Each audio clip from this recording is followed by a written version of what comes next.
മഴ തോരും മുൻപിലെ പുത്തൻ സ്റ്റോറിയിലേക്ക് ഏവർക്കും സ്വാഗതം. ഈ സ്റ്റോറി ഇഷ്ടപ്പെടുവാണെങ്കിൽ സബ്സ്ക്രൈബ് ചെയ്യണേ, അതുപോലെ തന്നെ ലൈക്ക് ചെയ്യാൻ ഹൈപ്പ് ചെയ്യാൻ മറക്കല്ലേ. അങ്ങനെ മനു ആണെങ്കിൽ ഹോസ്പിറ്റലിലേക്ക് വരികയാണ്. ഹോസ്പിറ്റലിൽ വന്ന് ബാലചന്ദ്രനെ വൈജയം കാണാം എന്ന് വിചാരിച്ചാണ് വരുന്നത്. അങ്ങനെ ബാലചന്ദ്രനെ കണ്ട് സംസാരിക്കുന്നുണ്ട്.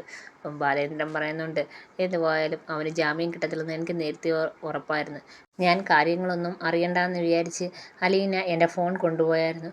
അതുകൊണ്ട് കൂടുതലൊന്നും അറിഞ്ഞില്ല, പത്രവും കാണാൻ പറ്റിയില്ല. പക്ഷേ എനിക്ക് ഊഹിക്കാവുന്നേ ഉള്ളൂ എന്തായിരിക്കും കോടതി വിധി എന്നൊക്കെ. ജാമ്യം കിട്ടത്തില്ലെന്ന് എനിക്ക് ഉറപ്പുള്ള കാര്യമാണെന്ന് ബാലേന്ദ്രൻ പറയാണ്. മനു പറയാണ്, ഇവർ ഇങ്ങനെയൊക്കെ കാണിക്കുന്നതെന്ന് സ്വപ്നത്തിൽ പോലും പ്രതീക്ഷിച്ചില്ല എന്ന് പറയാണ്. അപ്പം ബാലേന്ദ്രൻ പറയാണ്, അവന്മാർക്ക് പഠിക്കാനൊന്നും അല്ലായിരുന്നു താല്പര്യം, അവന്മാർക്ക് വേറെ എന്തൊക്കെയോ അറിയണം, പഠിക്കണം, അതൊക്കെയാണ് അവന്മാരുടെ താല്പര്യം. പിന്നെന്ത് ചെയ്യാനാ, നമ്മൾ വിചാരിച്ചെന്നും പറഞ്ഞുകൊണ്ട് അവന്മാരുടെ വിധി മാറ്റി എഴുതാനൊന്നും പറ്റത്തില്ലല്ലോ എന്ന് പറഞ്ഞ് ബാലേന്ദ്രൻ സങ്കടപ്പെടുന്നുണ്ട്. അങ്ങനെ മനു ആണെങ്കിൽ ബാലേന്ദ്രനെ ആശ്വസിപ്പിക്കുകയും ചെയ്യുന്നുണ്ട്. അതിനുശേഷം വൈജയെ കാണുന്നുണ്ട്. വൈജയെ കാണുമ്പം വൈജയടുത്ത് ചോദിക്കുന്നുണ്ട്, ആൻറ്റി കാര്യങ്ങളൊക്കെ അറിഞ്ഞോ എന്ന് ചോദിക്കുകയാണ്, കോടതി വിധിയൊക്കെ അറിഞ്ഞോ എന്ന് ചോദിക്കുകയാണ്. അപ്പം വൈജ പറയാണ്, എനിക്കതിനെക്കുറിച്ചൊന്നും കേൾക്കണ്ട എന്ന് പറയുകയാണ്. അപ്പം മനു ചോദിക്കുകയാണ്, മറ്റുള്ളവരാരുടെയെങ്കിലും കാര്യങ്ങളായിരുന്നെങ്കിൽ ഇപ്പം കേൾക്കണമായിരുന്നു ഇല്ലയോ, മറ്റേതെങ്കിലും അച്ഛനും അമ്മയും ഇതുപോലെ വേദനിക്കുന്നതെങ്കിൽ നിങ്ങൾക്കൊക്കെ കേട്ടും അതുപോലെ പറഞ്ഞ് രസിക്കാൻ ഭയങ്കര സന്തോഷമായിരിക്കും എന്ന് മനു വൈജയെടുത്ത് ചോദിക്കുകയാണ്. അപ്പം വൈജ ചോദിക്കുകയാണ്, നീ എന്നെ കുത്തി നോവിക്കാൻ വേണ്ടിയാണോ ഇങ്ങോട്ട് വന്നത്? ഞാൻ എൻ്റെ മോൻ ജയിലിൽ പോയതിൻ്റെ സങ്കടത്തിലും വിഷമത്തിലും ഇരിക്കുകയാണ്, അപ്പോൾ നീ എന്നെ എന്താ പറഞ്ഞ് കളിയാക്കാൻ വേണ്ടിയാണോ ഇങ്ങോട്ട് വന്നതെന്ന് വൈജ ചോദിക്കുകയാണ്. അപ്പം മനു പറയാണ്, അപ്പം ആൻറ്റിക്കാണെങ്കിൽ അത് ഓർത്ത് സ്വന്തം മോൻ ജയിലിൽ പോയത്ത് നല്ല വിഷമവും സങ്കടമുണ്ട്, ഇതുപോലെ വേദനിക്കുന്ന മറ്റൊരു അച്ഛനും അമ്മയുണ്ട്, അതാരാണോ എന്നറിയാവോ എന്ന് ചോദിക്കുകയാണ്. അപ്പോൾ വൈജ ഇങ്ങനെ സംശയത്തോടെ നോക്കുകയാണ് ആ പെൺകുട്ടിയുടെ അച്ഛനും അമ്മയും. ആ പെൺകുട്ടി ഇനി അതിനൊരു ജീവിതമുണ്ടോ? ആ പെൺകുട്ടിയെ ഈ 4 പേരും കൂടെ ആ പെൺകുട്ടിയുടെ ജീവിതം നശിപ്പിച്ചല്ലേ എന്ന് ചോദിക്കുകയാണ്.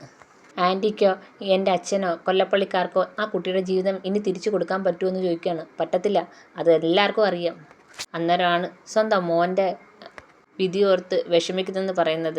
നിങ്ങൾക്ക് മാത്രമേ ഉള്ള വിഷമം, മറ്റുള്ള അച്ഛനമ്മമാർക്ക് ഒരു വിഷമവും ഇല്ലേ? വീട്ടിലുണ്ട് എൻ്റെ അമ്മ എന്ന് പറയുന്നത് ആൻറ്റിയെപ്പോലെ തന്നെയാണ്, എപ്പോഴും സ്വന്തം മോൻ്റെ കുറ്റവും തെറ്റും ഒക്കെ മറച്ചു വെച്ച് അവനെ സപ്പോർട്ട് ചെയ്തുകൊണ്ടിരിക്കുക. അതിനെന്താ ഇപ്പോൾ വീട്ടിൽ ഇരുന്ന് കരയുക? മനു പറയുന്നത് കേൾക്കുമ്പോഴത്തേക്ക് വൈജയ്ക്ക് അകപ്പാടെ വിഷമവും സങ്കടവും അതുപോലെ നാണക്കേടൊക്കെ തോന്നുന്നുണ്ട്.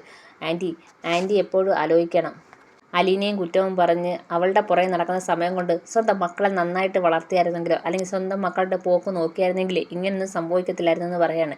ഇത് ആൻറ്റിയുടെ അടുത്ത് മാത്രമല്ല പറയാനുള്ളത്, എൻ്റെ അമ്മയെന്ന് പറയുന്ന ഇതും പറയാനുള്ളതാണ്. നിങ്ങൾ രണ്ടുപേരും കൂടെ ചേർന്ന് അലീനയുടെ പുറകെ നടക്കുന്ന സമയം കൊണ്ട് സ്വന്തം മക്കളെ നോക്കിയായിരുന്നെങ്കിൽ ഇങ്ങനൊന്നും സംഭവിക്കത്തില്ല എന്ന് പറയാണ്. പിന്നെ ഇവന്മാർ ഇതിനു മുമ്പ് ഈ പരിപാടി കാണിച്ചിട്ടുള്ള കാര്യം ആൻറ്റിക്ക് അറിയാം. അന്നും ആൻറ്റി ആണെങ്കിൽ മോനെ സപ്പോർട്ട് ചെയ്തിട്ട് ഇതൊക്കെ അലീനയുടെ കുറ്റമാണെന്ന് പറഞ്ഞ് എല്ലാവരെയും മുമ്പിൽ അവളെയാണ് അവമാനിച്ചത്.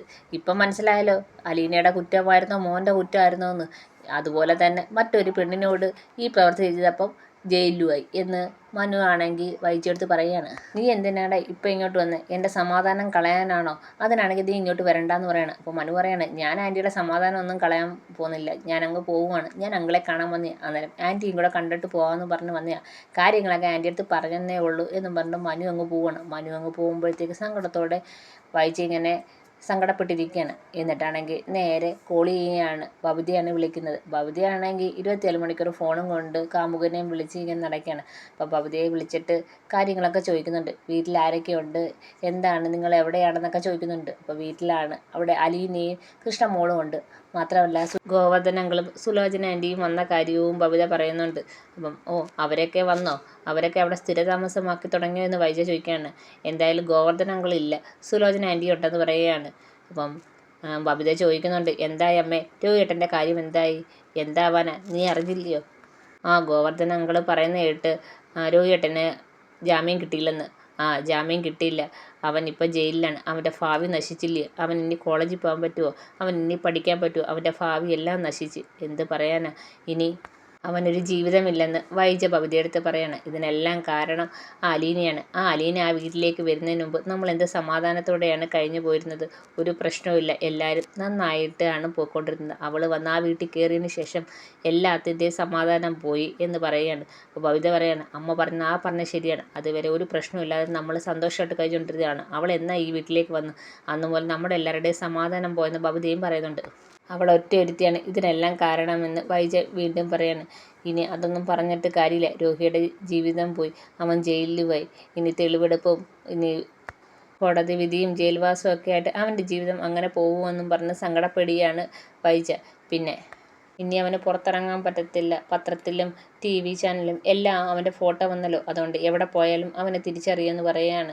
ഇനി അതുകൊണ്ട് അവനൊരു ജീവിതം ഇല്ലെന്നും പറഞ്ഞ് സങ്കടപ്പെടുകയാണ് വൈജ. ഇതിനെല്ലാം കാരണം ആലീന നമ്മുടെ വീട്ടിലേക്ക് വന്നതിന് ശേഷമാണ് ഈ പ്രശ്നത്തിലേക്ക് എല്ലാം ഉണ്ടായതെന്ന് വൈജ പറയുകയാണ്. അങ്ങനെ അവർ സംസാരിച്ച് ഫോൺ വെക്കുകയാണ്.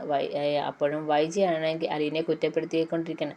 അലീന കാരണമാണ് ഈ പ്രശ്നങ്ങളൊക്കെ ഉണ്ടായതെന്ന് പറഞ്ഞ് കുറ്റപ്പെടുത്തിക്കൊണ്ടിരിക്കുകയാണ്. അങ്ങനെ വിഷമത്തോടെ ഇങ്ങനെ ഇരിക്കുകയാണ് വൈജയും.